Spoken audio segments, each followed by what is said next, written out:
Patay sa pamamaril ang isang school principal sa Mama Sapano, Maguindanao del Sur. Sa Dingras, Ilocos Norte naman, may batang nalunod sa kanal.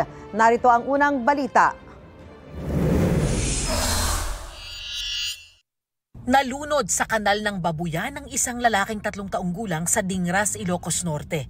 Base sa investigasyon ng pulisya, naiwan ang bata sa pangangalaga ng nakakatanda niyang kapatid habang nasa trabaho ang kanilang mga magulang.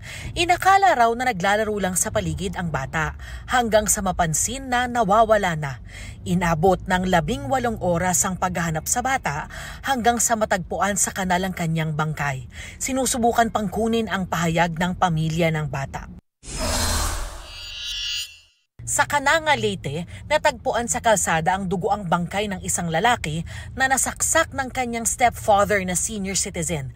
Sa inisyal na investigasyon ng pulisya, kumakain ng almusal ang amain at nanay ng biktima nang bigla umanong magwala ang biktima. Sinubukan siyang pakalmahin ng nanay pero hindi raw tumigil. Kumuha pa umano ng kutsilyo ang biktima at hinabol sa kalsada ang kanyang stepfather na may dala ring kutsilyo. Doon na nasaksak ang biktima. Sumuko sa mga otoridad ang stepfather, hindi siya nagbigay ng pahayag. Sa Mama Sapano, Maguindanao del Sur, dead on the spot ang principal ng isang eskwelahan matapos pagbabarilin ng riding in tandem.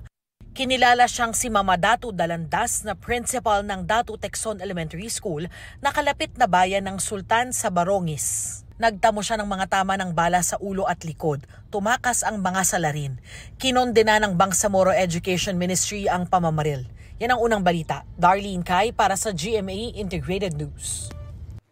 Mga kapuso, para una ka sa mga balita, mag-subscribe sa GMA Integrated News sa YouTube. Sa mga kapuso abroad, subaybayan niyo po kami sa GMA Pinoy TV at sa www.gmanews.tv.